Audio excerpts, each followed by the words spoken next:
maglaan po tayo ng moment of silence para i-evaluate po natin ang ating sarili natin. Tapos ihanda po tayo sa pagsamba at papangunahan ko po sa panalangin kasi ikagrasisyo ko po kay Kuya Dong yung society. Hindi po tayo po ay maglaan ng panahon ng katahimikan. Nakaon ba kanina?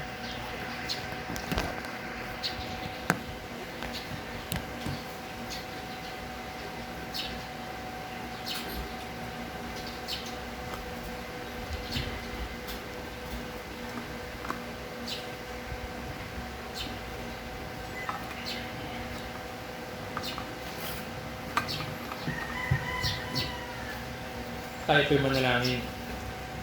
Patunay nga aming Diyos na dakila. Apart from you, O Lord, ay wala po kaming kakayanan. Salamat sa inyo pong pinagkaloob na biyaya sa bawat isa na nandito ngayon na inyo po kami dinala dito sa kapulungan sa araw na ito.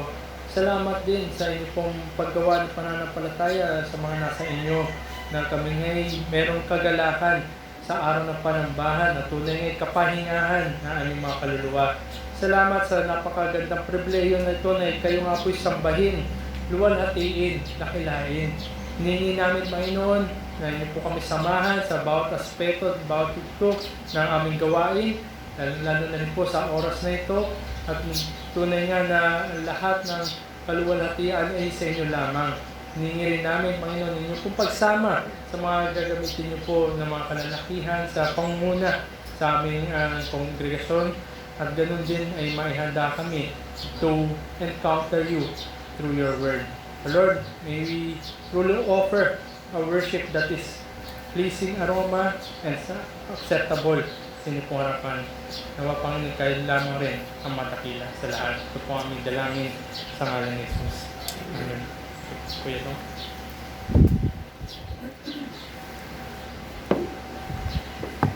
Magandang umaga po sa inyong lahat. Kami po at ating may bahay ay nagpapasalamat sa Panginoon for the first time ay makakasama namin kayo sa pagpuri at pagsamba ng personal.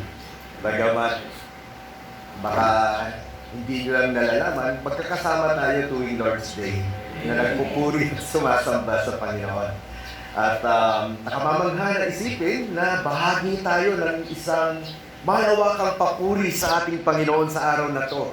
May nauna na po sa atin sa mga bandang Japan at maya-maya yung mga kapatid natin sa kabilang side ng daigdig, paggising nila, sa panahong matatapos na tayong pumuri, kasi paggabi na sa atin, sila naman ang gigising pupuri sa ating Panginoon. Di ba't nakamamangha na bahagi tayo ng isang malawakang papuri, worldwide worship sa ating dakila at banal na Diyos.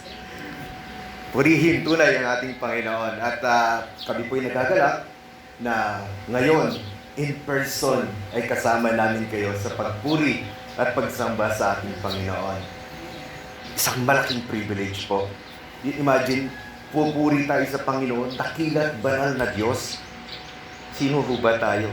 Pero matutuwa siya at tatanggapin niya ang ating papuri, ang ating pag-aawitan, ang ating pananalangin.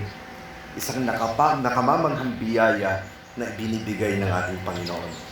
Yan din po ang dahilan kung bakit si Haring David, nang isulat po niya yung awit 103. Buksan po natin doon sa ating awit 103 o Psalm 103. Talagang umpisa pa lang, sabi niya, purihin ang Panginoon. O kaluluwa ko, bless the Lord, O my soul. Dahil nakita niya kung paanong naging mabiyaya ang Panginoong Diyos sa Kanya. Alam niyo po, ang mga Psalms, ito po ay nahahati sa 5 aklat. Karaniwan sa mga Hudyo, ang Psalms ay inaawit nila minsan sa templo o di kaya inaawit nila sa kanilang mga gathering. Minsan naman, ito'y binabasa, katulad ng gagawin natin ngayon, babasahin natin. Pero alam niyo po ba na may isang paraan ng mga Hudyo kung paano nilang ginagamit ang Psalms? Ito po ay kanilang isinisigaw. Imagine niyo po yung libu-libong mga Hudyo na magtitipon at sisigaw, "Great is the Lord, rejoice and praise the Lord." Purihin ang Panginoon. Umalingaw-ngaw marahil ang sigaw na iyon. Ngayon po sa ating babasahin na Psalm 103 o sa awit 103, parang gustong sumigaw ni David, purihin ang Panginoon, pupurihin ko ang Panginoon. Buksan po natin at basahin natin ang Psalm 103. Isang awit na isinulat ni David, Psalm 103 verse 1. Pupurihin ko ang Panginoon, buong buhay kong pupurihin ang kanyang kabanalan. Pupurihin ko ang Panginoon at hindi kalilimutan ang kanyang kabutihan. Pinatatawad niya ang lahat kong kasalanan at pinagagaling ang lahat kong karamdaman. Iniligtas niya ako sa kapahamakan at pinagpala ng kanyang pag-ibig at habag. Pinagkalooban niya ako ng mga mabubuting bagay habang ako'y nabubuhay. Kaya ako'y parang nasa aking kabataan at malakas tulad ng agila. Ang Panginoon ay matuwid sa paghatol. Binibigyang katarungan ang lahat ng inaapi. Ipinahayag niya kay Moises ang kanyang pamamaraan at inihayag sa mamamayan ng Israel ang kanyang mga gawang makapangyarihan. Ang Panginoon ay mahabagin at matulungin, hindi madaling magalit at sagana sa pagmamahal. Hindi siya palaging nanunumbat at hindi nananatiling galit. Hindi niya tayo pinarurusahan ayon sa ating mga kasalanan. Hindi niya tayo ginagantihan batay sa ating pagkukulang. Dahil kung gaano man kalaki ang agwat ng langit sa lupa, ganon din kalaki ang pag-ibig ng Diyos sa mga may takot sa Kanya. Kung gaano kalayo ang silangan sa kanluran, ganoon din niya inilalayo sa atin ang ating mga kasalanan.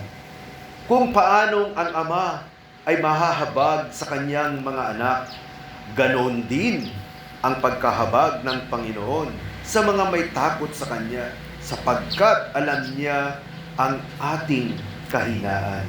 Alam niyang tayo'y mula sa alabok lamang. Ang buhay ng tao ay tulad ng damo, tulad ng bulaklak sa parang, ito'y lumalago at kapag umiihip ang hangin, ito'y nawawala at hindi na makikita. Ngunit ang pag-ibig ng Panginoon ay walang hanggan. Sa sinumang may takot sa Kanya, ang matuwid niyang gawa ay wala ring katapusan. Ang magkakamit nito'y ang tapat sa kasunduan at tapat na sumusunod sa kanyang kautusan. Itinatag ng Panginoon ang kanyang trono sa kalangitan at siya'y naghahari sa lahat. Purihin ninyo ang Panginoon, kayong mga anghel niya na nakikinig at sumusunod sa kanyang mga salita. Purihin ninyo ang Panginoon, kayong lahat ng mga nilalang niya sa langit na naglilingkod sa Kanya at sumusunod sa Kanyang kalooban. Purihin ninyo ang Panginoon, kayong lahat ng mga nilalang niya sa lahat ng dako ng Kanyang pinaghaharian. Purihin ninyo ang Panginoon. Mga kapatid, mga kaibigan, purihin natin ang ating Panginoon. At tayo umawit tunay ng papuri sa ating Panginoon mula sa ating mga puso. Tayo po ay umawit ng papuri sa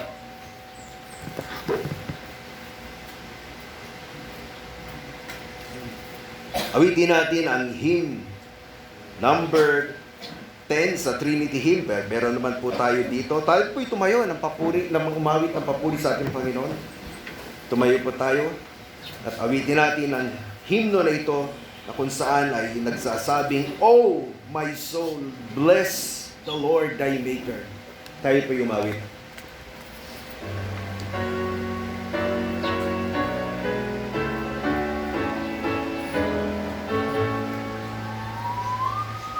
Oh, God, my soul, bless thou the Lord thy Maker, and all within me bless his holy name. Bless thou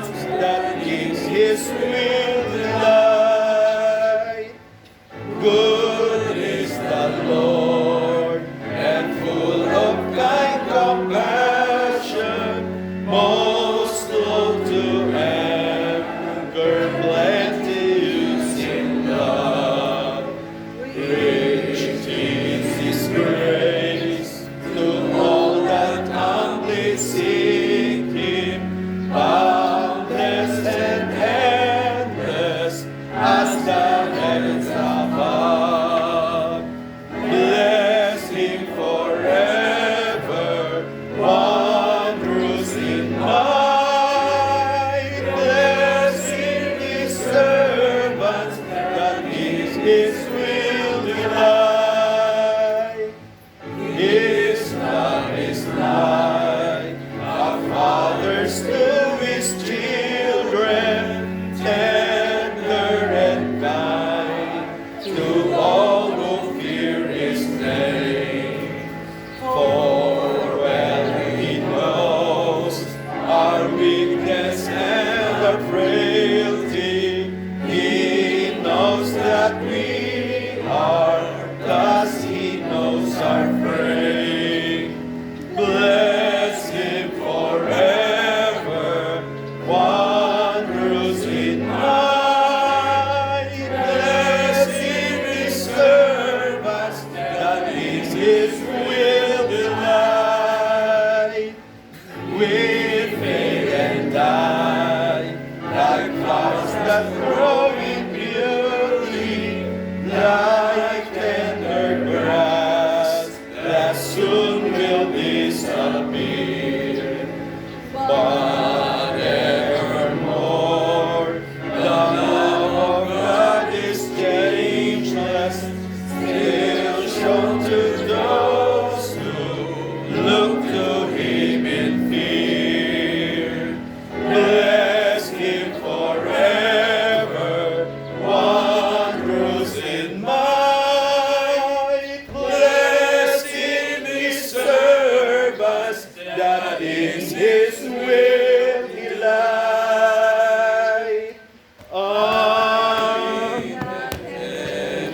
His throne speaks forever, his kingdom rules over all from pole to pole.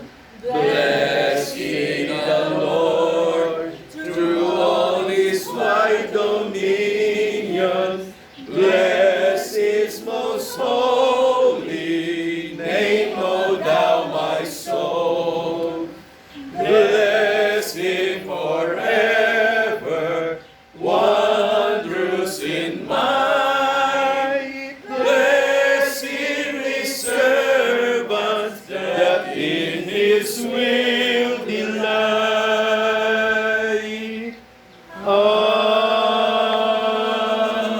Amen.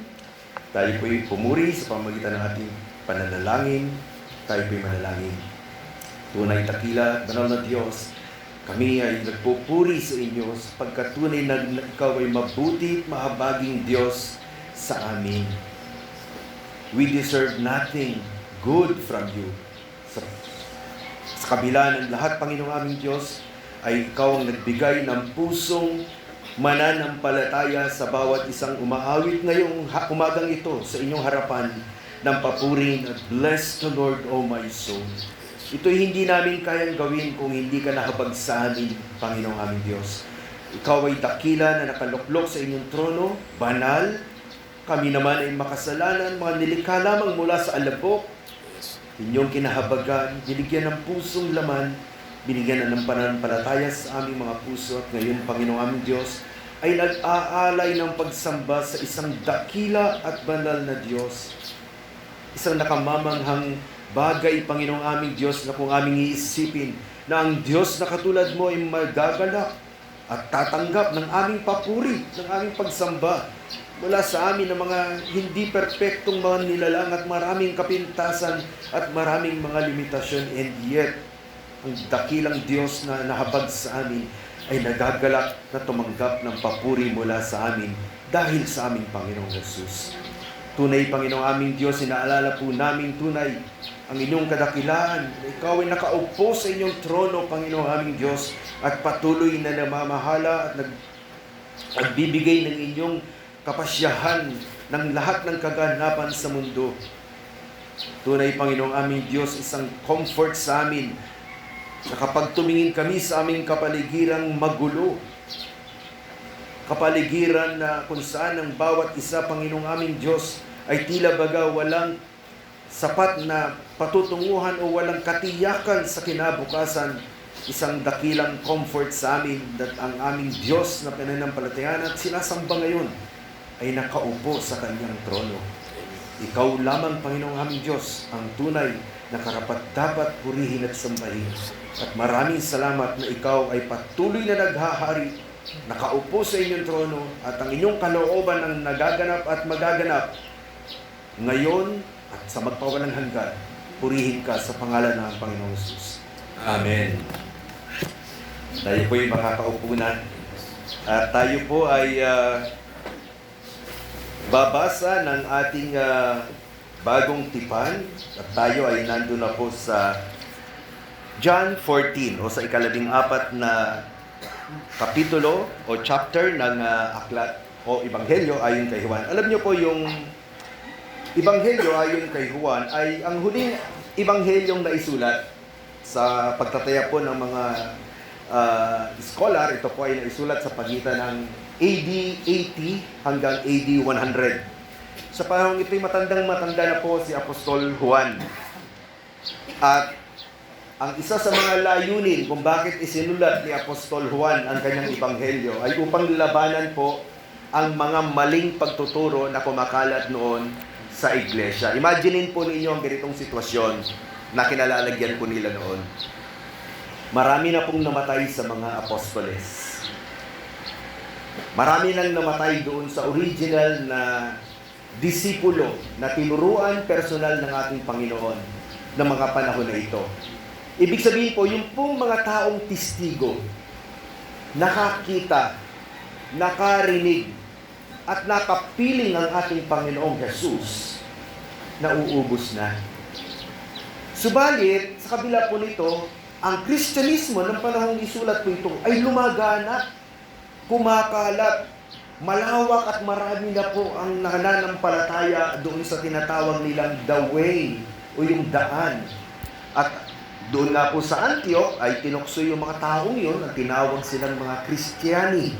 Doon nagsimula ang Christian na pagtawag sa mga sumusunod sa ating Panginoon. So nakita niyo po yung senaryo, nauubos na yung mga testigo sa yung mga talagang may personal na karanasan sa Panginoong Yesus. Subalit, dumadami ang mga nananampalataya, dumadami ang mga iglesia, at alam niyo pong isa pang dumadami sa panahong yon, mga maling ebanghelyo. Kaya nga sabi ni Pablo, kapag may dumating po ditong anghel at nagturo ng ebanghelyo na iba doon sa tinuro namin, sumpain nawa siya. Marami nang naisulat at sumusulat ng ebanghelyo ng mga panahon yon. Kaya kailangan sumulat ng mga testigo na ito, tulad ni Juan, ng ebanghelyo kung ano ang mga tinuro ng ating Panginoon at ano ang kanilang naranasan sa ating Panginoon.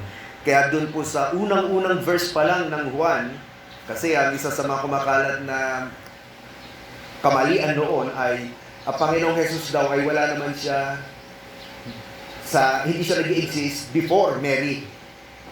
Lumabas lang siya nung pinanganak na siya ni Mary. Kaya doon sa John 1, pag binasa po ninyo, sa simula ay ang salita ay kasama ng Diyos, at ang salita ay Diyos. Doon pa lang, sinasabi na ni Juan, ang Panginoong Jesus ay magpasamula pa, kasama na siya. At dun sa mga sumunod na verse na noon, ay sinabi na walang anumang bagay na nalikha maliban sa pamamagitan niya. Dito sa ating babasahin, sa John 14, ay makikita po natin yung mga dakilang pagpapahayag ng ating Panginoon. At ito ay inire-relay ngayon sa atin ni Apostol Juan. At ito nga yung kanyang dakilang sinabi, ako ang daan, ako ang katotohanan. Basahin po natin itong John chapter 14 o yung ika-14 na chapter dito sa aklat ni Juan. Ang Ebanghelyo ayon kay Juan. Sinabi pa ni Jesus, huwag kayong mabagabag. Magtiwala kayo sa Diyos at magtiwala rin kayo sa akin. Sa tahanan ng aking Ama ay maraming silid. Pupunta ako roon upang ipaghanda kayo ng lugar. Hindi ko ito sasabihin kung hindi ito totoo.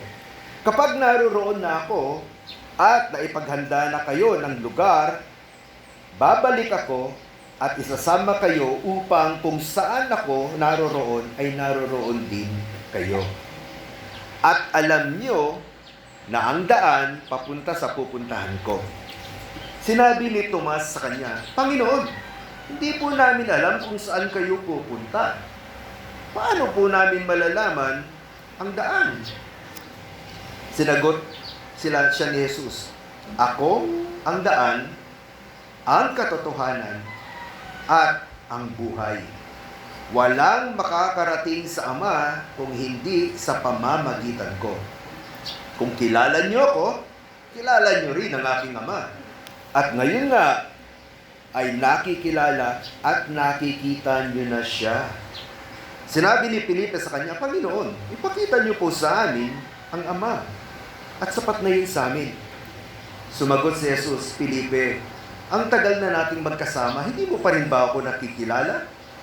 Ang nakakita sa akin ay nakakita na rin sa Ama. Paano mo sasabihin, ipakita ko sa iyo ang Ama? Hindi ka ba naniniwala na ako ay nasa Ama at ang Ama ay nasa akin? Ang mga salitang sinasabi ko sa inyo ay hindi lang gagaling sa akin, kundi sa Amang nasa akin. Siya ang gumagawa ng mga bagay na ginagawa ko. Maniwala kayo na ako ay nasa Ama at ang Ama ay nasa akin. Kung ayaw ninyong maniwala sa sinasabi kong ito, maniwala man lang sana kayo dahil sa mga ginawa ko. Sinasabi ko sa inyo ang totoo. Ang sumasampalataya sa akin ay makakagawa rin ng mga ginagawa ko. At higit pa rito ang magagawa niya dahil pupunta na ako sa Ama. At anuman ang hilingin nyo sa aking pangalan ay gagawin ko upang maparangalan ng Ama sa pamamagitan ng Anak. Oo, gagawin ko ang anuman hilingin ninyo sa aking pangalan. Kung mahal nyo ako, sundin ninyo ang aking mga utos. At hihilingin ko sa Ama na bigyan niya kayo ng isa pang patnubay na sa inyo magpakailanman. Siya ang Espiritu ng katotohanan. Hindi siya matanggap ng mundo dahil hindi siya nakikita o nakikilala ng mga ito. Ngunit kilala niyo siya dahil kasama niyo siya at siya ay sa inyo. Hindi ko kayo iiwan ng walang kasama. Babalik ako sa inyo. Kaunting panahon na lang at hindi na ako makikita ng mundo, ngunit makikita niyo ako. At dahil buhay ako, mabubuhay din kayo. Sa araw na yon, malalaman ninyo na ako nga ay nasa aking Ama at kayo ay nasa akin at ako ay nasa inyo. Ang sinumang tumatanggap at sumusunod sa mga utos ko, ang siyang magmamahal sa akin at ang nagmamahal sa akin ay mamahalin din ng aking Ama. Mamahalin ko siya at ipapakilala ko ang aking sarili sa kanya. Tinanong siya ni Judas, hindi si Judas Iscariote, Panginoon, bakit sa amin lang po kayo magpapakilala at hindi sa lahat? Sumagot si Jesus, ang nagmamahal sa akin ay sumusunod sa aking salita. Mamahalin siya ng aking Ama at mananahan kami sa Kanya. Ngunit ang hindi nagmamahal sa akin ay hindi sumusunod sa aking mga salita. At ang mga salitang narinig ninyo ay hindi nanggaling sa akin, kundi sa Amang nagsugo sa akin. Sinasabi ko ang mga bagay na ito habang kasama niyo pa ako. Ngunit ang patnubay na walang iba kundi ang banal na Espiritu ang ipadadala ng Ama bilang kapalit ko. Siya ang magtuturo sa inyo ng lahat ng bagay at magpapaalala sa inyo ng lahat ng mga sinasabi ko sa inyo. Huwag kayong mabagabag at huwag kayong matakot dahil iniiwan ko sa inyo ang kapangyarihan at ang aking kapangyarihan ang binibigay ko sa inyo.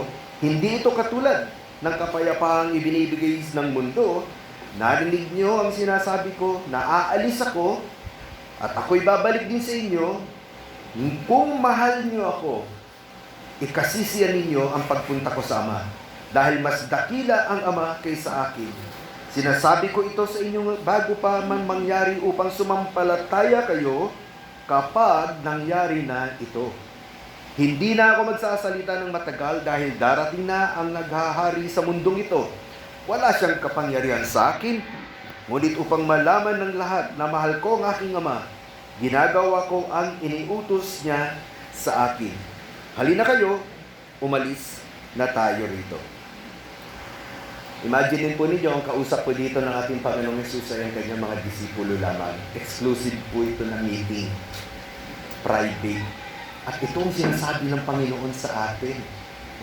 Ako at ang Ama ay iisa. Ako ang daan. Ako ang katotohanan. Ako ang tanging kaligtasan.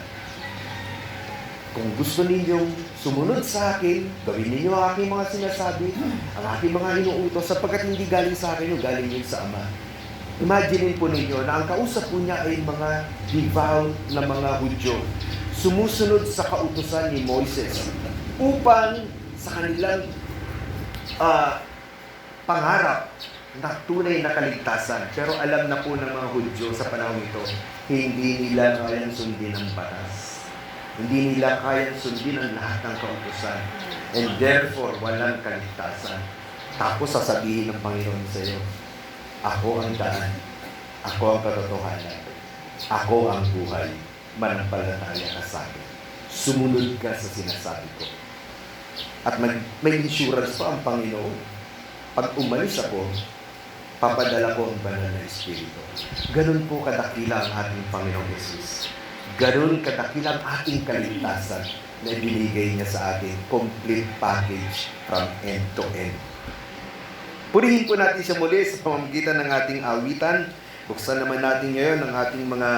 wala pa tayong bubuksan. Tayo po ay umawit naman ng isang awit na kung saan ay kinikilala at nire-recall at tinatamasa ang isang privilege na tayo ay tawaging kaibigan ng ating Panginoong Hesus. What a friend we have in Jesus. Tayo po umawit.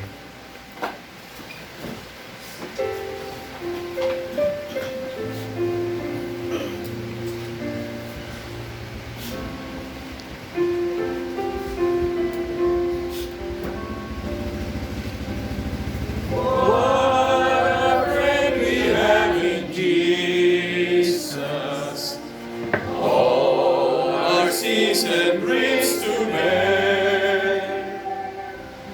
What a privilege to carry everything to God in prayer. Oh, what peace we often forfeit. Oh, what needless pain we bear. All because we do not carry everything to God in prayer. Have we trials and temptations? Is there trouble anywhere? We should never be discouraged. Take it to the Lord in prayer. Can we find a friend so faithful, who will all our sorrows share? Jesus knows our every weakness. Take it to the Lord in prayer. Are we weak and heavy laden, cumbered with a load of care? Precious Savior, still our refuge. Take it to the Lord in prayer.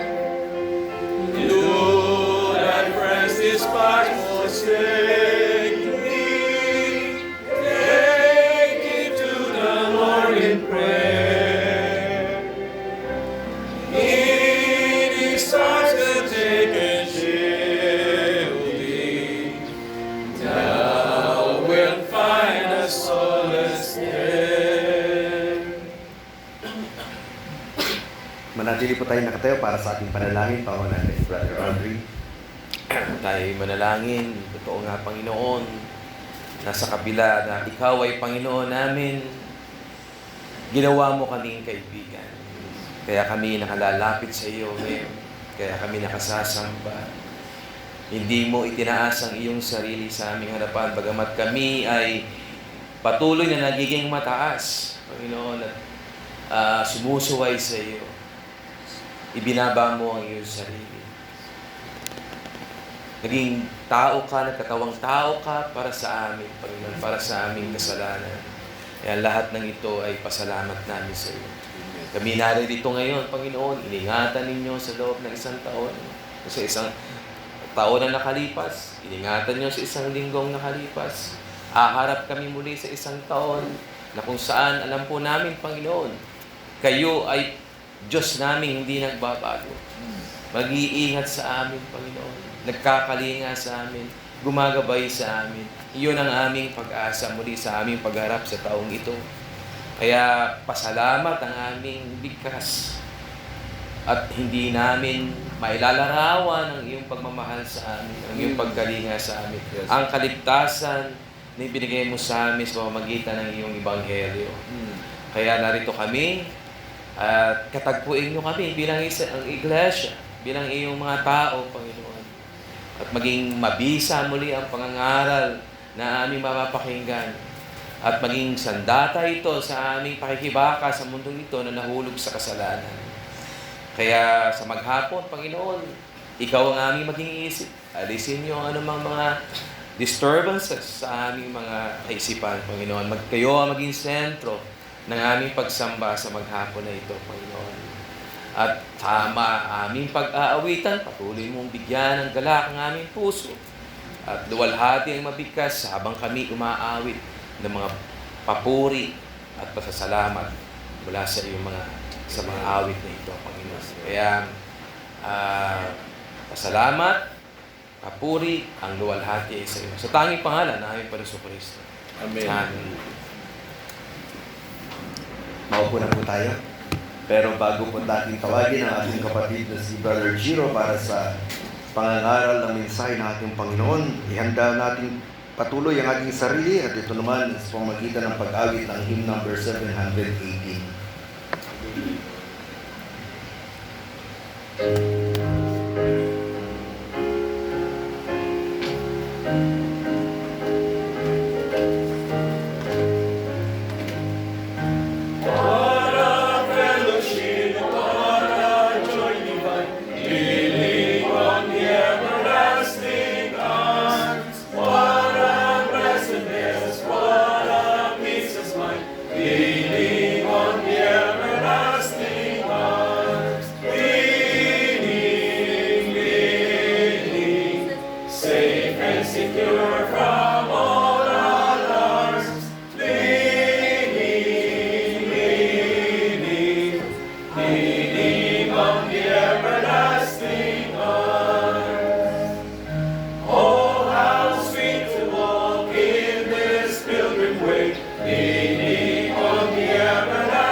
Leaning on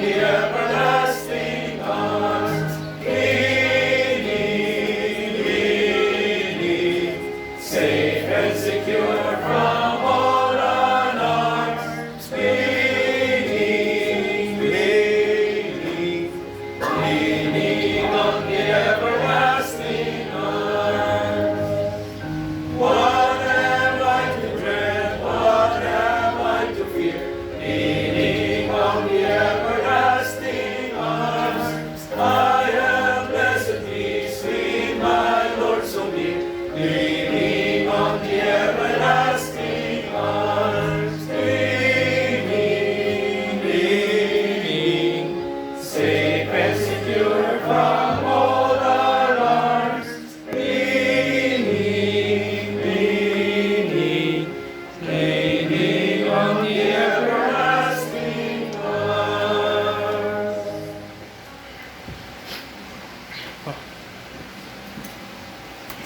nagsisimula, tayo po muli humingi ng biyaya na mula po sa itaas. Tayo po manalangin.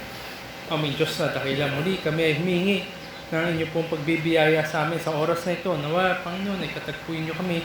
Tanggalin niyo po ang mga harang na maaaring nandoon sa pagitan ng iyong mga mata, tenga, kaisipan, diwa po namin. Kami nga po inyo pong gisingin, pagtibayin at tunay nga na manamnam ang inyong pong salita. Nawa, Panginoon, ay patuloy kami nagtitiwala na makukuha po at gagampanan po ang layunin ng inyong pong salita. At ito nga hindi babalik sa inyo na empty. Samahan niyo rin, Panginoon, ng inyong pong mga ngaral. Kabagan niyo rin po kami lahat na narito ngayon. At tunay nga ang biyaya niyo matagpuan kami ng inyong pong biyaya. At kayo lamang rin ang mapahayag sa ngalan ng Jesus. Amen. Sa araw na po ito, nung taong 1569, so 457 years ago, ay meron pong nangyari first ever sa recorded history ng mundo. Ang aking pong tinutukoy ay yung first state lottery, Lotto. 457 years ago nangyari, no, nagginawa statewide. Ang Lotto na ito ay nasa Inglaterra at ito nga ay pinasimulan ni Queen Elizabeth I na ang kanyang layunin ay makakuha ng pera, ng cash para ipa-repair at iayusin yung kanilang mga ships. Noong panahon na ito, noong 1569 or 1600, 1700s, tanyag ang Inglaterra sa kanilang mga barkong pandigma. Kaya nga ito yung British na armada na ito'y tumalo sa mga Espanyol. At mula doon ay nagkaroon ng kapangyarihan ang British Empire. So yun yung gusto ng reyna, si Queen Elizabeth I, para makalikom siya ng pera para sa mga gawain na ito. Doon sa Lotto na yon, ang grand prize po ng panahon na yon ay 5,000 British pounds na approximately sa panahon natin ngayon 2.2 million pounds. At yan ay nakakalaga 175 million pesos. So at least yan yung start, yan yung pot money kumbaga. At itong pagtataya sa Lotto, sabi natin na napakalaking influence. Hindi lamang doon natigil, hindi lamang 1569 natigil, kundi ito'y patuloy na, sabi natin, hindi lamang na-confine sa Inglaterra, kundi ay kumalat sa buong mundo. At lahat ng dako siguro ng mundo natin ngayon ay merong legal na lottery, lalo na sa ating bayan, hindi naman tayong iba dyan. Marami po yung nagtitiwala at maraming tumatangkilik sa Lotto.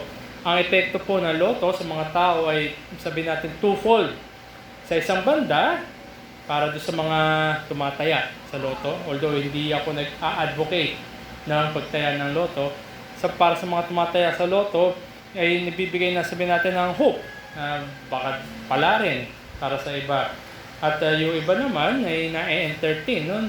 Gusto lang siguro nila tumaya, iba kahit pa-konti-konti nandoon. Kaya nga parati mahaba yung pila sa PCSO. Pero sa kabilang banda ay pwede rin itong mag-lead sa pagkakalugi. Dahil nga ito'y bisyo na. At ito'y maraming tumataya dito. Maraming nagsasuffer niyan ng financial loss at ng addiction. Para sa mga nanalo, pinalad na manalo sa pamamagitan ng lottery, it generally leads to increased satisfaction. Siyempre, mabibili na niya, o di kaya mapupunan niya yung kanyang pangangailangan, o di kaya meron siya pagkakataon ngayon na mag-upgrade. Pero nagbibigay din niya ng mga hamon dahil sa Lotto, dahil nga maraming nalulugi, maraming nagkakawatak-watak na pamilya, maraming tinatamaan relationally. At dahil dyan ay sabi natin bumababa yung kalidad ng kaisipan natin patungkol sa finances. Nagiging mahina tayo sa financial decisions dahil nga karamihan ng mga tumataya dyan ay umaasa na lamang na sabi nila hopefully one time mag big time. Pero hindi ganito ang nangyayari. Ilan lang bang nananalo dyan? At ilan yung tumataya sa Lotto?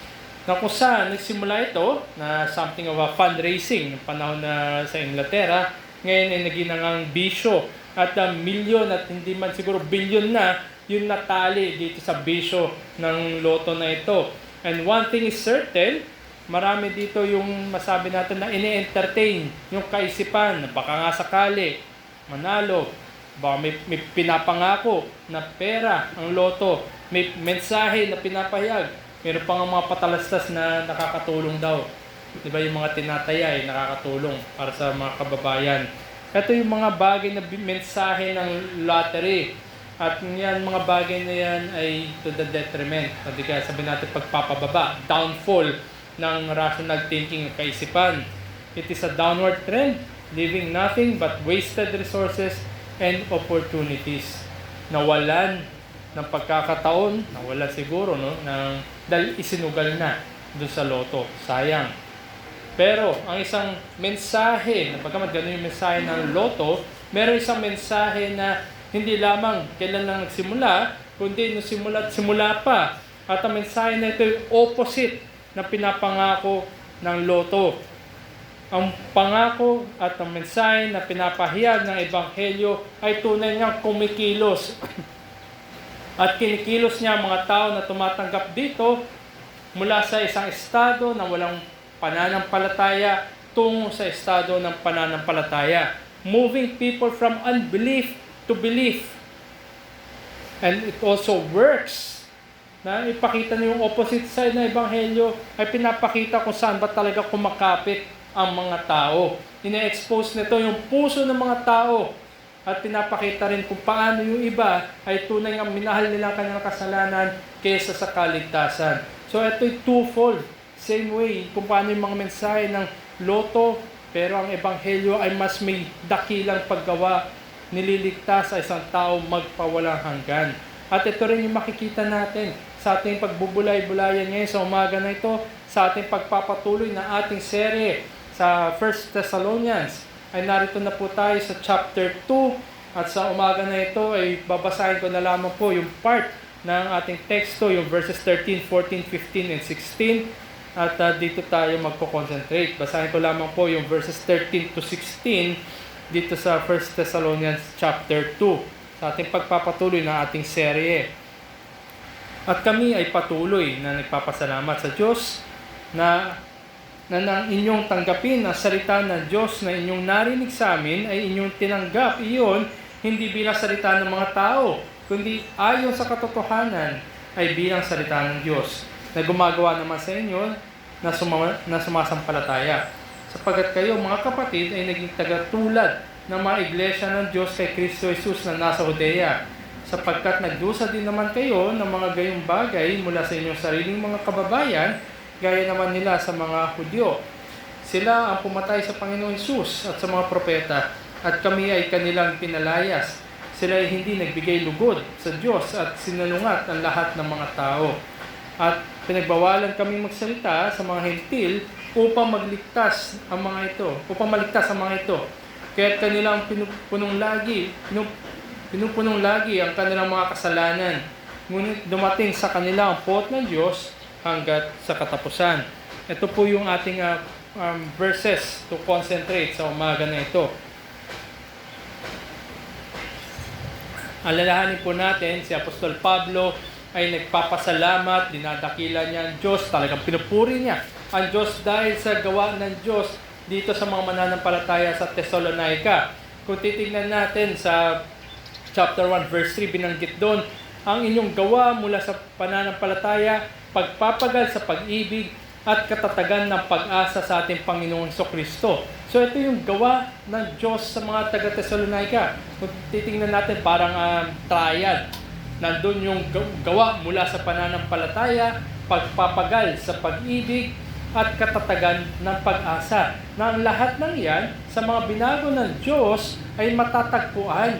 Sa lahat ng mananampalataya, nandun yung parang triad na iyan. Sa kanilang nagpapatibay upang sila magpagal sa kanilang buhay mananampalataya. At dahil nga meron ng katatagan ng pag-asa na ito, namamangha ngayon sa Apostol Pablo na kung babalikan niya at titignan niya at pinakinggan niya yung magandang report mula sa mga taga-Thessalonica, sinabi niya sa chapter 1 verse 8, mula sa inyo umaalingaw-ngaw ang salita ng Panginoon. So nandun evident yung kanilang pagbabago, yung pananampalataya na ginawa ng Diyos sa kanila ay nakikita. Hindi lamang nakikita physically, nararanasan ng mga kapatiran. At ito'y umaalingaw-ngaw, parang naririnig. Pictures that you can hear. Kumbaga, kahit wala doon yung si Apostol Pablo, pero umaabot sa kanya. Magandang reputasyon, magandang patotoo na tunay nga silang binago ng Diyos. At pinalalahanan din ni Apostol Pablo at mga taga-Thessalonica na kung paano sila binago ng salita ng Diyos. Ang Ebanghelyo, nandun ang kapangyarihan ng Diyos upang magligtas. Nasa Ebanghelyo. Dumating sa kanilang Ebanghelyo at ito nga'y tinanggap nila. At tandaan natin ang mga taga-Thessalonica, mga batang mananampalataya pa lamang ito. Pero ganun pa man sila'y sinubok ng mga kapighatian, mga afflictions, mga persecutions. Pero dahil totoo ang gawa ng pagliligtas ng Diyos, sila'y nagpagal, sila'y nanatili, sila'y tumindig na may katapatan dahil totoo ang gawa ng kaligtasan. Dahil lamang sa kapangyarihan ng salita ng Diyos. At ang iglesia nga doon sa Thessalonica ay masabi natin, remarkable body of believers. Ini-impress nito at kinoconvince nito ng kanilang testimonya na para lang sa kaluwalhatian ng Diyos. It is for the Lord, despite all the persecutions and afflictions na kanilang hinaharap. Napakahirap magpatuloy sa pananampalataya kung nasa harapan mo ang afflictions at persecutions. Dito masusubok kung totoo nga ba ang iyong pananampalataya. At totoo dito sa mga taga-Thessalonica. At ito rin yung makita natin, mahamon tayo na nawa ay totoo rin yung ating pananampalataya. At muli, ang ating teksto ay ang 1 Thessalonians chapter 2 verses 13 to 16 na kusan ang aking mensahe po na ibibigay sa atin sa umaga din na ito, hango dito sa verses 13 to 16. Faithful ministry relies on the power of the Word of God to work for the strength of believers and to challenge unbelievers. Ang tapat na ministeryo ay nagtitiwala sa kapangyarihan ng salita ng Diyos na siyang kumikilos para sa katatagan ng mananampalataya at hamunin ang mga walang pananalig. So nandoon, pagpapatibay para sa mga mananampalataya at ito'y hamon para sa mga walang pananalig.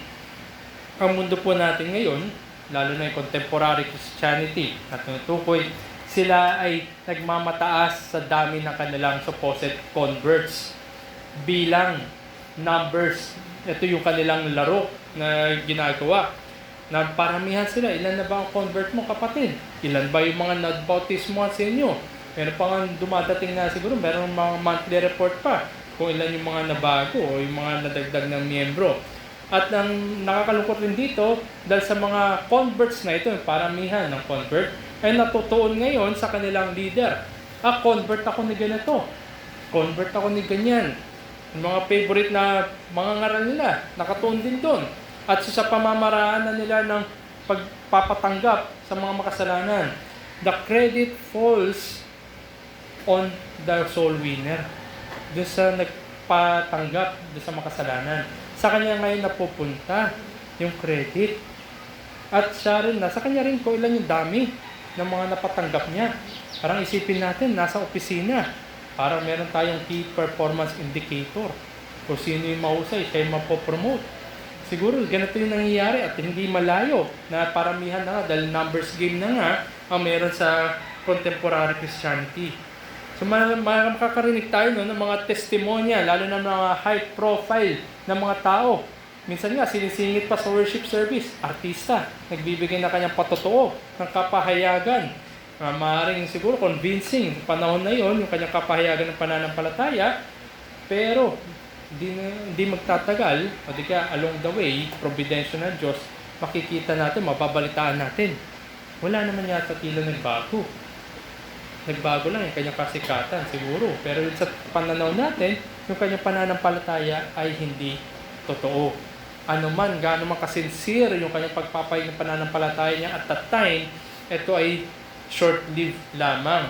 At yan ay void, walang kapangyarihan ng salita ng Diyos sa kanyang puso.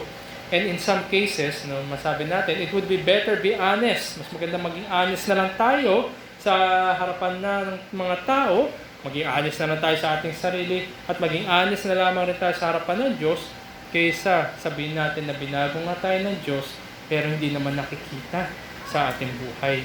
At ganito yung ginagawa ng pagpapahayag ng salita ng Diyos. Twofold yan. Muli, ito yung aking mensahe. Ang pagpapahayag ng salita ng Diyos, the power of the Word of God to work for the strength of believers, pagpapatibay sa mga mananampalataya, and to challenge unbelievers upang hamunin ang mga wala pang pananalig. Nandyan ang pagkilos ng salita ng Diyos. Same message na pinapahayag, ngunit magkaiba ang ginagampanan sa mananampalataya at sa mga hindi pa mananampalataya. Paano ang ginagampanan ito na salita ng Diyos? Sa dalawang bagay. Una ay nagre-rely tayo sa kapangyarihan ng salita ng Diyos. Nagtitiwala tayo sa kapangyarihan ng salita ng Diyos. Either yung nangangaral, nagtuturo, o yung isang mananampalataya. Siya ay nagtitiwala sa kapangyarihan ng salita ng Diyos. At ang ikalawa, sapagkat tayo nagtitiwala sa layunin, sa kapangyarihan ng salita ng Diyos, ginagampanan ng salita ng Diyos ang layunin nito. Either sa pagpapatibay sa mga mananampalataya o hinahamon ang mga hindi pa nananalig. So tingnan natin una ang ating pagtitiwala sa kapangyarihan ng salita ng Diyos.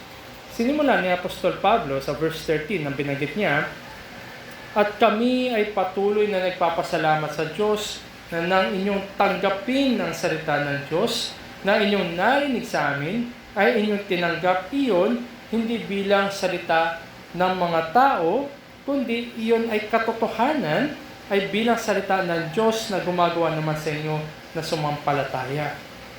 Tinanggap ng mga taga-Thessalonica yung salita ng Diyos. Tinanggap nila hindi bilang salita ng tao. Tinanggap nila bilang salita ng Diyos. So mga kapatid, no, kung babalikan natin yung Sunday School natin kanina, nandoon yung intellectual content. Nandoon pinahayag sa kanila yung salita ng Diyos, sa kanilang narinig, kanilang naiintindihan. Tinanggap nila ito bilang salita ng Diyos at sila'y nag-agree. Totoo yan, yan ay mula sa Diyos.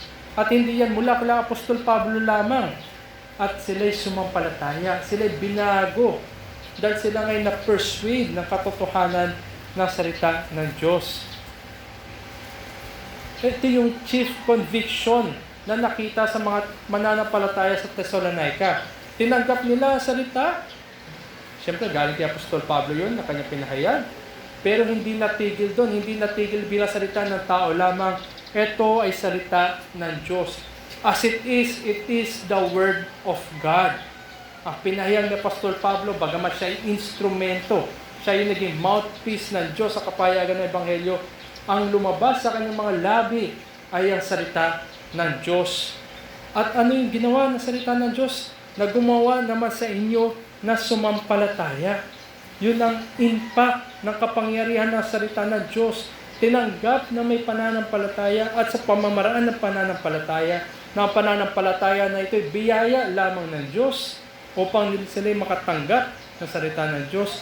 Yan ang mark dito sa mga Thessalonian believers. Yan yung nakita ni Apostol Pablo sa kanila.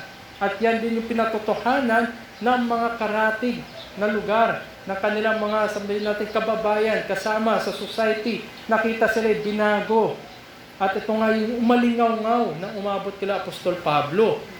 At sabi nga dito sa verse 14, sapagkat kayo mga kapatid ay naging tagatulad sa mga iglesia ng Diyos kay Kristo. So sila ngayon ay parang may standard. Parang hindi lamang magkakamukha sa gawi. Pati yung kanilang pamumuhay ay pare-parehas na. Pati yung kanilang mga gusto, mga bagay na maka-Diyos, mga bagay na pang-itaas, at paglayo sa mga bagay na makamundo, sila ngayon ay pare-parehas. Kung sa panahon natin ngayon, isipin natin, marahil itong mga tao na ito ay delusional. Marahil ito ay under the influence. Pero dalang kapangyarihan ng Diyos ang nagbago sa kanila. Magkakalayo man sila, sila ay pare-parehas. Ayon sa kapangyarihan ng Diyos. One result of the power of the Word of God is that it strengthens the faith. Tandaan natin ang mga taga-Thessalonica ay humaharap sa mga kapighatian, afflictions, persuasions, sa harapan, sa likod, sa gilid. ganito kalala yung sitwasyon sa Thessalonica.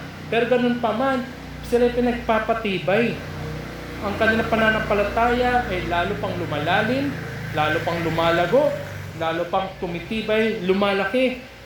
It enables the believer to endure. Sila nagpapagal.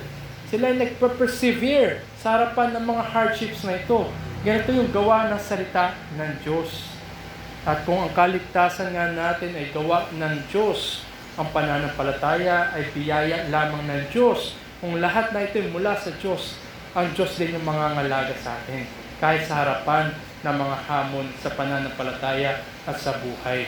Hindi uurong yung pananampalataya, kundi ito yung magpapagal, magpapatuloy, lalo pang lalago at lalo pang masusubok.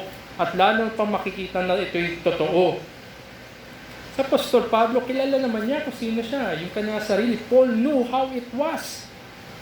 Both from the perspective of the oppressed and the oppressor. Sa Pastor Pablo, bago siya katagpuin ng ating Panginoong Kristo, oppressor siya. Diba? Hinuhuli pa niya, hinahatak pa niya, kinakaladkad pa niya yung mga mananampalataya. Siya pa mismo yung nagpapunish dito. At siya rin yung nagbigay ng approval na batuhin si Esteban. Ganito si Apostol Pablo nung bago pa siya katagpuin ng ating Panginoon. So alam niya kung siya ay nasa poder ng oppressor. Alam niya yung gawi at yung kapit ng kasalanan upang tanggihan ang pananampalataya. At ngayon, nung binago na siya ni Jesus, naging na siya, sabi natin, tagahatid ng ebanghelyo para sa mga hentil, alam natin na siya dumanas ng napakadaming hardships. Physically, diba, ilang beses siya binugbog, kinulong, nagkinutong, diba, nilatigo pa nga, hinayaan na parang patay na. Nakadaranas rin siya ng hardships sa relationships. Marami yung mga kasama niya siguro nung panahon na siya Pariseo, yung mga peers niya, yung mga kaibigan niya, tinalikuran na siya dahil siya sumasampalataya na kay Kristo. Marami rin nawala sa kanya, yung mga pribilehiyo niya bilang Pariseo, nawala na rin. At ang dami rin nawala talaga sa kanya na tunay nga, na bumaliktad yung kanyang buhay. So alam na niya ngayon, naranasan niya kung ano yung nasa poder ng inoppress. So alam niya both sides. Alam niya yung pinagdadaanan ng mga taga-Thessalonica. Meron siyang something in common na share niya. Meron siyang bahagi sa karanasan ng mga taga-Thessalonica. At alam niya kung gaano kahirap na magpatuloy sa pananampalataya. At alam rin niya na totoo yung pananampalataya ng mga taga-Thessalonica sapagkat sila'y nagpagal at ang pananampalataya nito ay mula sa Diyos lamang. Kaya ang punto mga kapatid, dahil ang pinag-uusapan natin at ang sabi natin ugat ng mga bagay na ito ay sa kapahayagan ng salita ng Diyos. The Word of God conveys life, nagbibigay ng buhay sa ating mga kaluluwa. At kung talagang binagkalooban tayo ng buhay, binago yung ating buhay, yung kalidad, yung quality of life na ito, life eternal. At tayo nga itong binago ng Diyos. It transforms and renews our minds. It conforms us to respond to the gospel. Tayo ngayon ay meron ng kakayanan na harapin ang mga hamon sa pananampalataya. Tayo na ngayon ay merong oportunidad para luwalhatiin ng Diyos sa likod ng mga kapighatian. At tayo ngayon ay nandun sa pribilehyo na lumago pa sa pananampalataya at pagkakakilala kay Kristo. It is by the power of God working through His Word that all believers are saved. Nawa ay ito'y totoo rin sa bawat isa sa atin na tayo ay naligtas na salita ng Diyos, na yung mga bagay na atin napakinggan sa Ebanghelyo, ito'y hindi lamang naiwan sa ating kaisipan, ito'y bumaba sa ating puso at ito'y kinilos tayo bilang mga totoong mananampalataya. Nararamdaman, nararanasan, umaalingaw-ngaw mula sa atin ang gawa ng Ebanghelyo. True saving faith endures to the end because it assures of the gospel promises, bringing eternal rest to the weary soul. Nakakapagod ang mundo. Lalo na siguro ang buhay natin puno-puno ng kapighatian. Biblis tayo tumanda, biblis tayo mawalan ng pag-asa, napakadaling tumalikod sa pananampalataya. Pero kung pananampalataya natin ay totoo at ang patuloy na pagpapaalala ng mga pangako ng Diyos, na kung titingnan natin nung nakaraan, ito ay maiksi lamang, temporal lamang kumpara sa mga magpawalang hanggan at hindi masukat na kaluwalhatian, tayo ngayon ay lalo pang gaganahan. Mahihikayat tayo at mahihimok na magpagal, magpatotoo at luwalhatiin ang Diyos. Yan ang kapangyarihan ng Ebanghelyo. Para po siguro sa mga pamilyar o yung mga tumutugtog sa piano, isa po sa sinasabi nila na mahirap daw na pyesa ay yung gawa ni Beethoven, Piano Concerto No. 5 o yung Emperor. Marami nga pong mga tanyag na mga musikero, mga pianista na nagre-record ng kanilang sariling version para ipakita din na kaya rin nila magampanan. Parang ito yung sukat o sukatan kung saan yung skill level na isang pianista. Bakit kaya ito yung parang nagiging isa sa mga measurement ng mga pianista?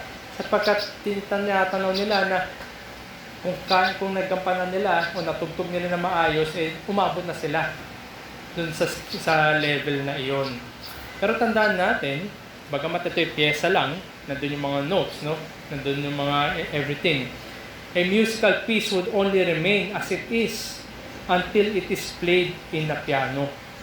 Ano man yung kaalaman mo, nababasa mo yung mga notes, alam mo kung kailan bababa yung daliri mo doon sa mga keys.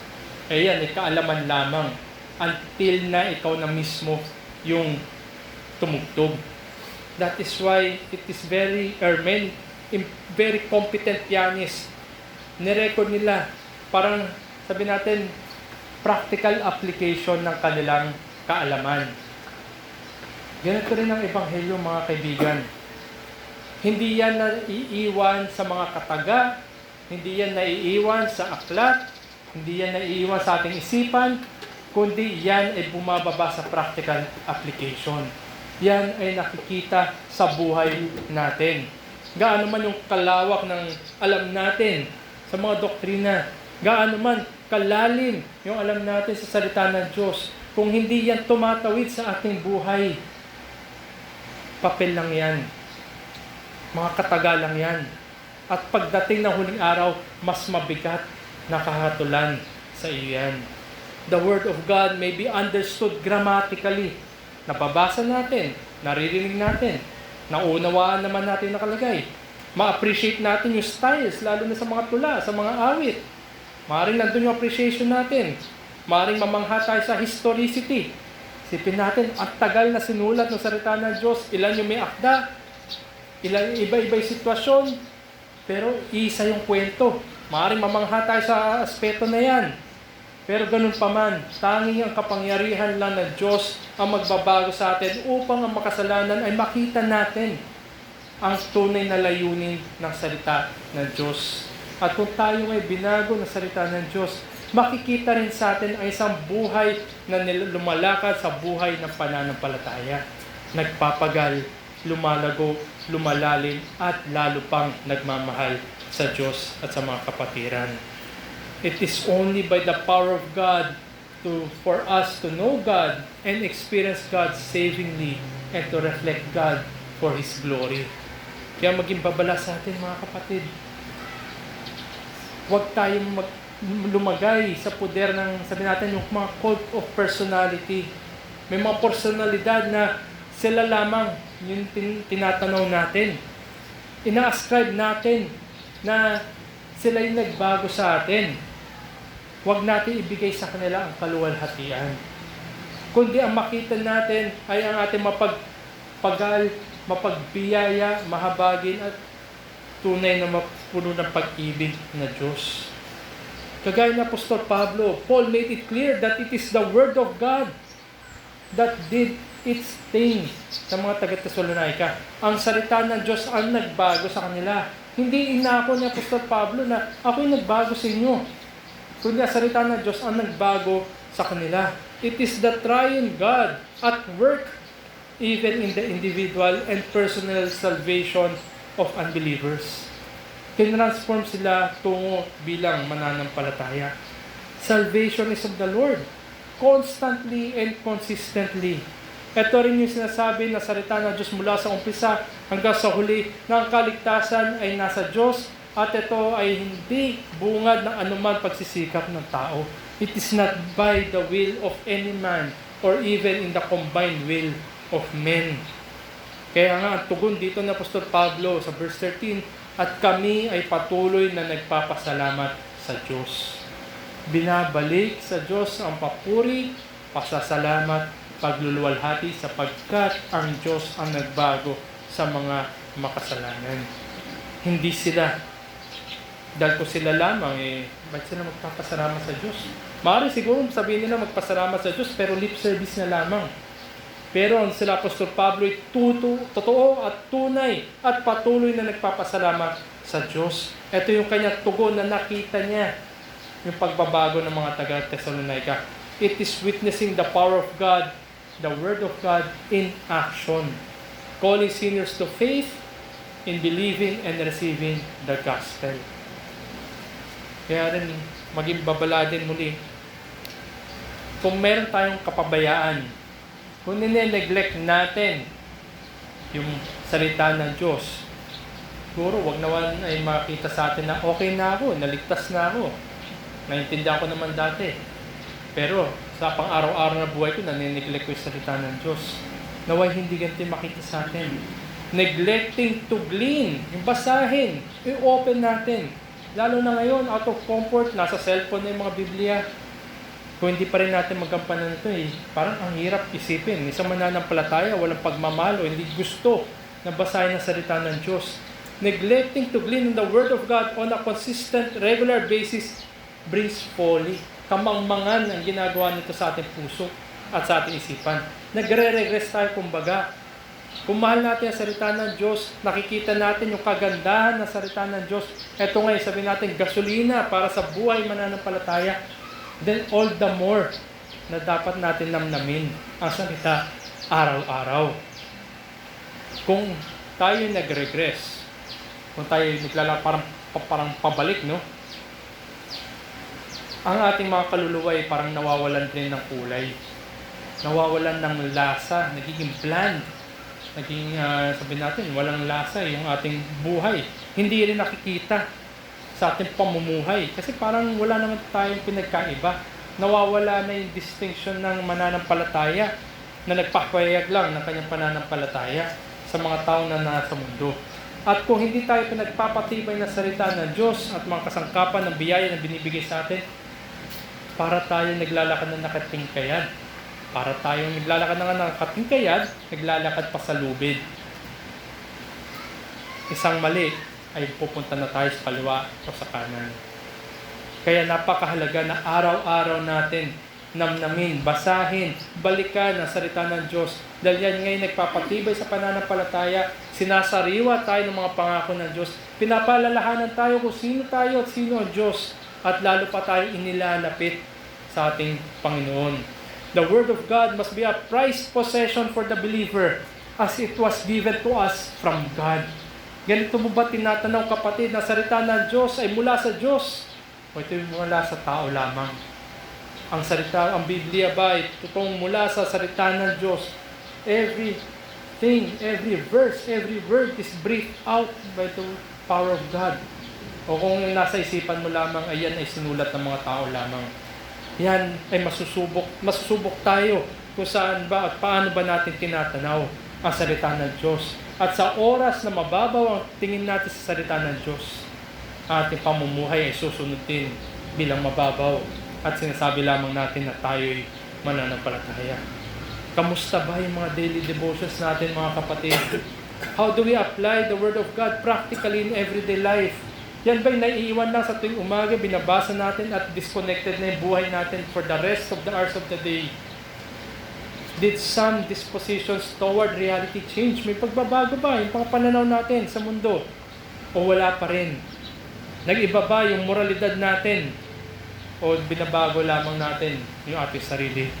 Mga kapatid, kung tayo totoong binago ng salita ng Diyos at kapangyarihan ng Diyos ang bumago sa atin, hindi ito good manners and right conduct lang.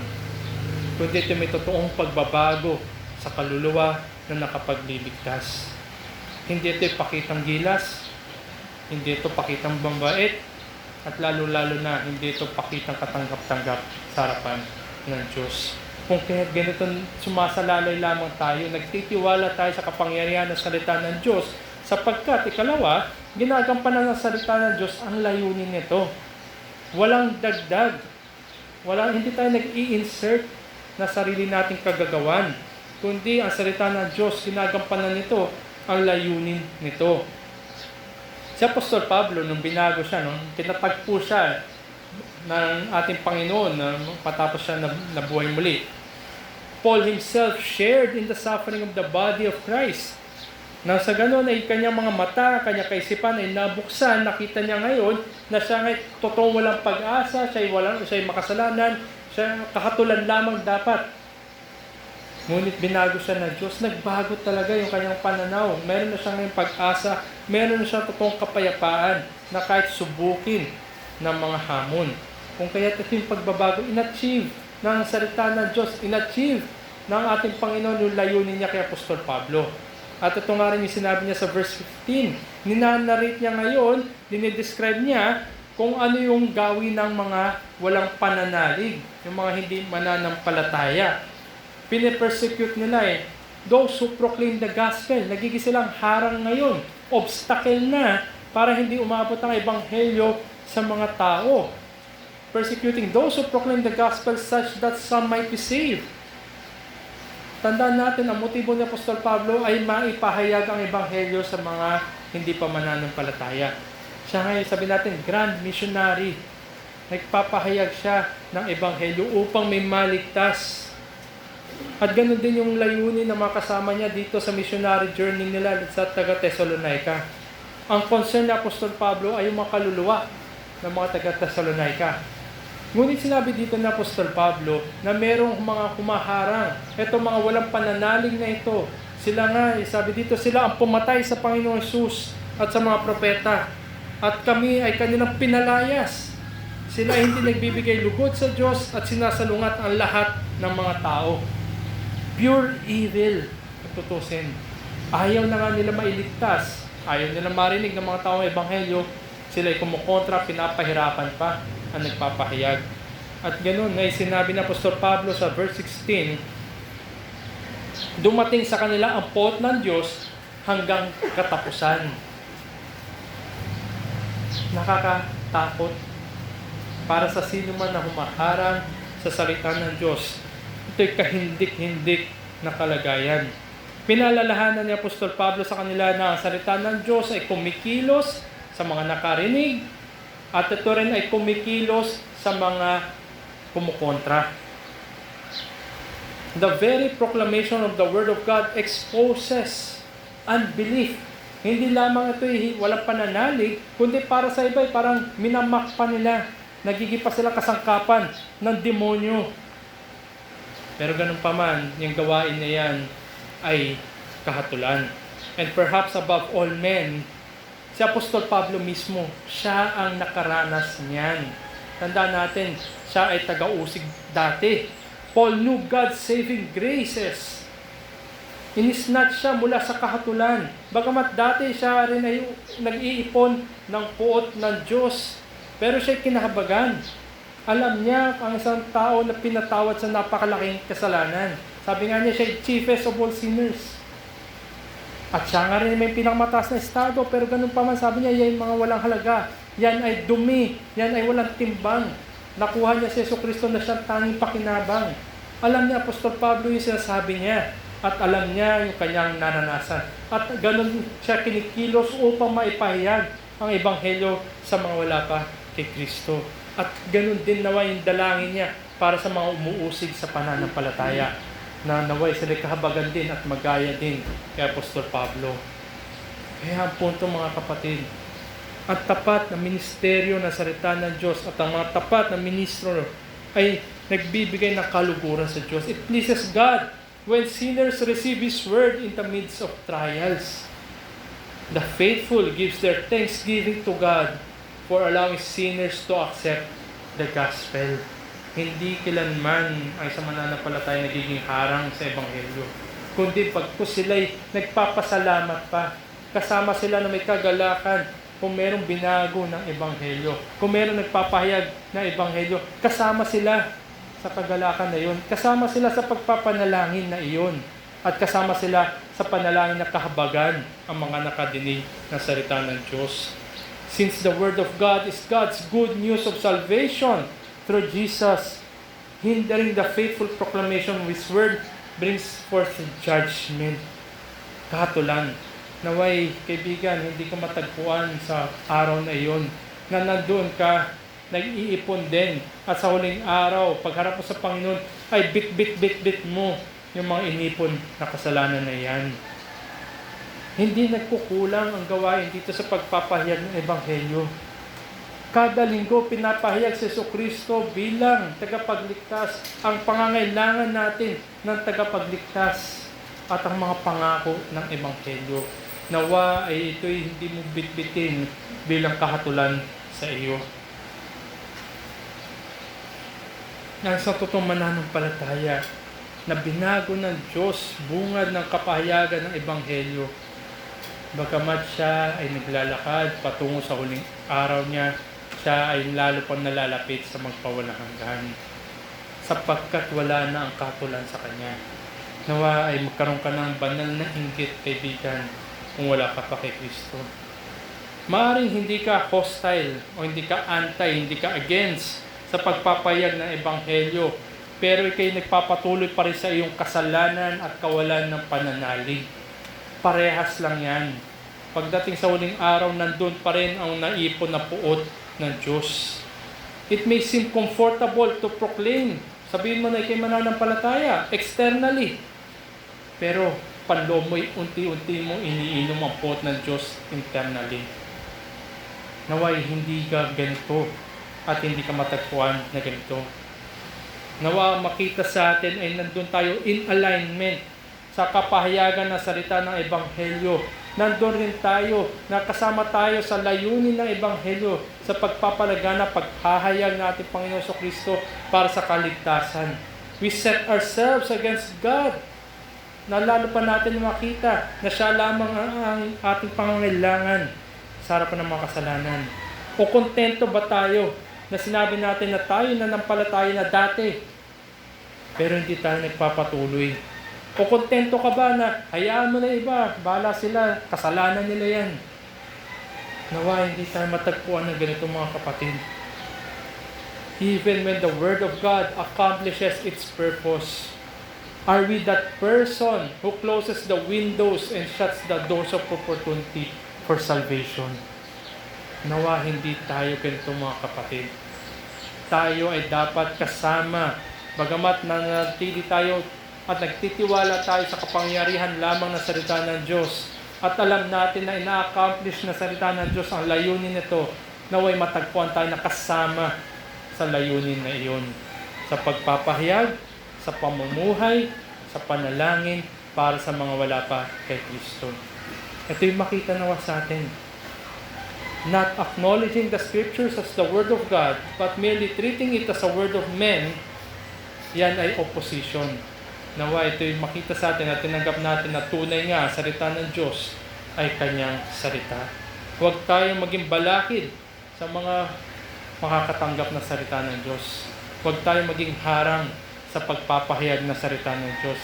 At minsan nga, mga kapatid, pag-ingatan natin yung testimonya natin, yung buhay natin. Ibang bagay yung sinasabi natin, pero mas nakikita yung pinamumuhay natin. Maraming taon sinasabi sila mananampalataya, pero ang kanilang buhay ay kontradiksyon sa kanilang pinapahayag na pananampalataya. Pag ang buhay natin ay hindi kaakibat ng ating pinapahayag, tayo rin ay mismo ay harang sa Ebanghelyo ng Diyos.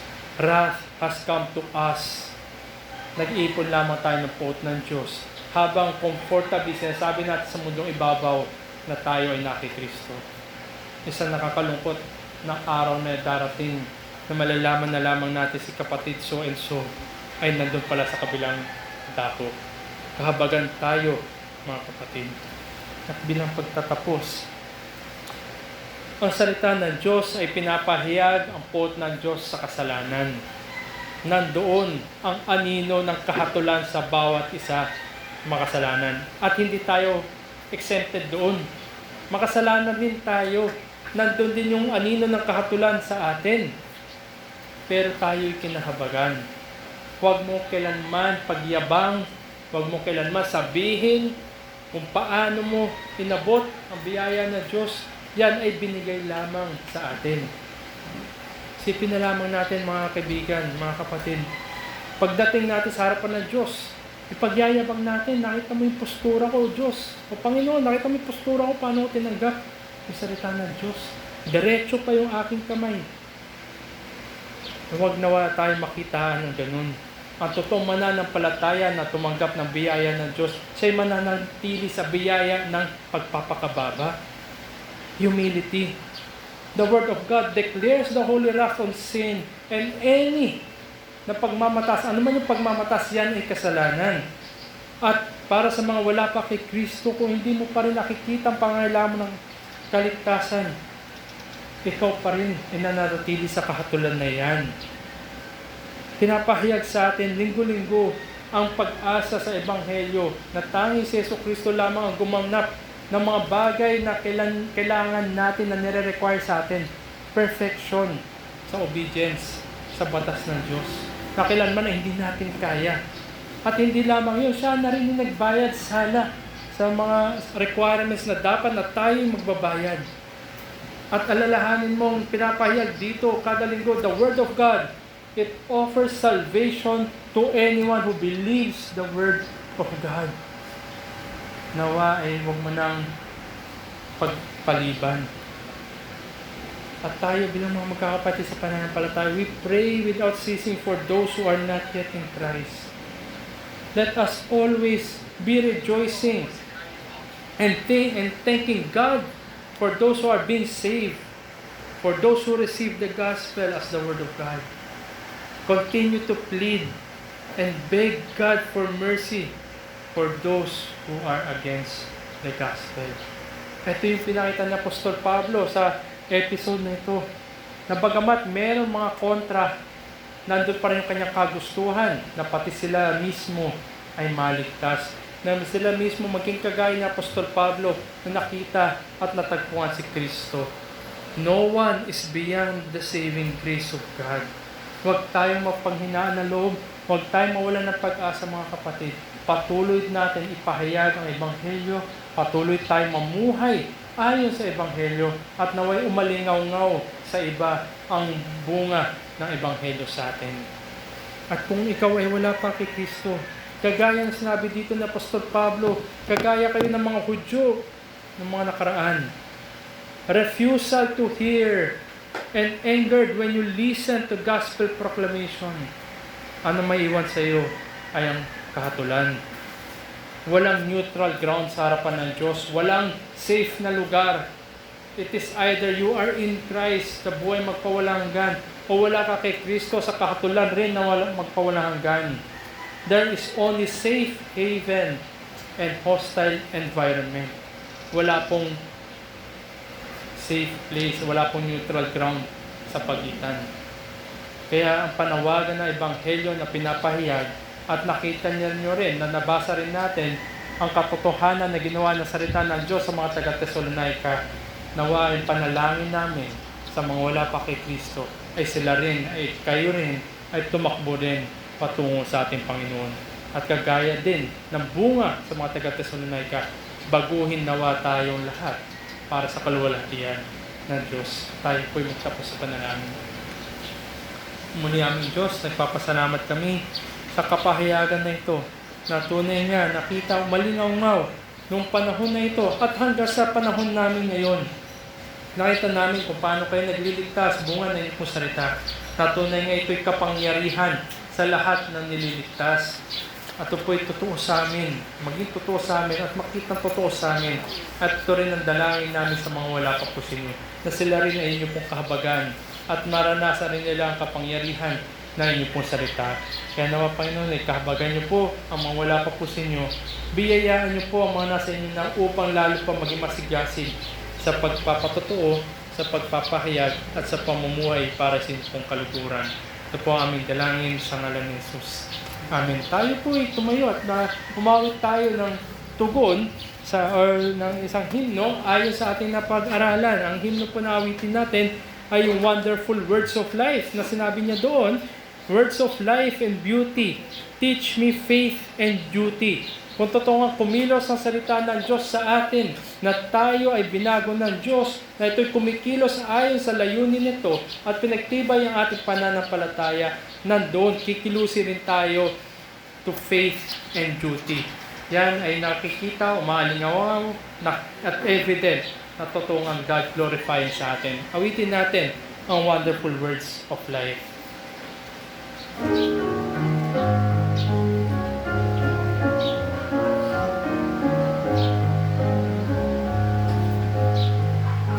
Sing them over again to me, wonderful words of life. Let me more of their beauty sing, wonderful words of life.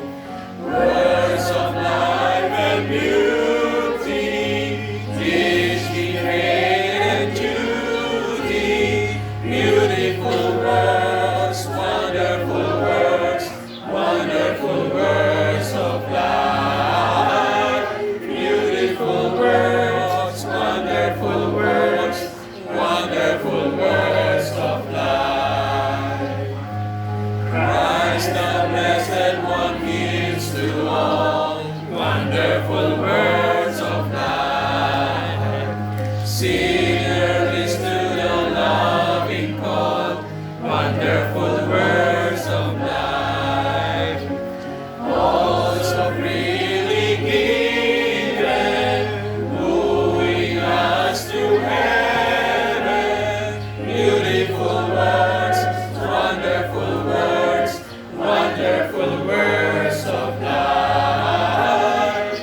Beautiful words, wonderful words, wonderful words of life.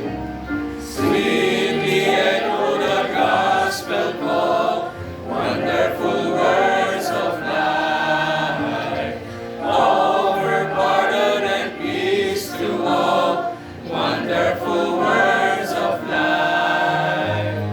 Jesus, only Savior, sanctified forever.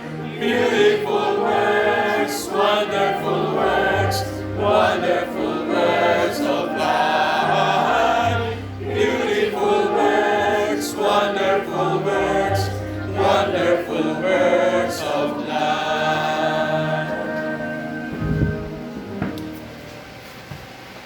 Truly your words, Lord, are wonderful words of life. Without the faithful preaching of your gospel, Lord, hindi kami makakakilala sa iyo, hindi kami makakaunawa ng kaligtasan. Katulad ng mga mananampalataya nyo sa Thessalonia, sa kabila ng kamurahan nila sa pananampalataya, naging tapat sila sa iyong mga salita, Panginoon. At ito ang naging buhay nila, naging magandang ehemplo sila, Panginoon. Kaya ganun din po ang maging buhay namin. Ganun din po ang aming maging pamantayan na kami ay maging tapat sa iyong mga salita. Ito ang magtulak sa amin sa kabanalan, Panginoon. Kaya nagpapasalamat kami sa tapat na pangangaral ng iyong mga tao, ng iyong mga hinirang, ng iyong mga lingkod, Panginoon. At kami ay patuloy po ninyong hubugin sa kabanalan mula sa iyong mga salita. At magpasakop sa Ebanghelyo at maging buhay ito, makita ito sa aming buhay, Panginoon. At kami ay patuloy na hubugin ito sa kabanalan. Salamat po sa pangaral, sa pangaral ng iyong mga salita sa umagang ito. Maging sandata namin ito sa aming buhay pananampalataya, sa aming pagharap, Panginoon, sa mundo na ito na napakaraming tukso, napakaraming pighati ang dinudulot sa amin. Without your word, without the wonderful words of life, Lord, ay hindi kami makasusurvive. Kaya pagtibayan nito ang aming pananampalataya. Salamat at ikaw ang aming ang iyong salita, ang Panginoon, ang nagpalakas sa amin, sa paglilingkod namin sa iyo, sa pagkilala namin sa iyo, Panginoon. Purihin ka, luwalhatiin ka, sa pangalan ng Panginoon Kristo. Amen. So, magandang umaga po muli sa bawat isa. Dito po magtatapos sa ating umagang gawain. Thank you po.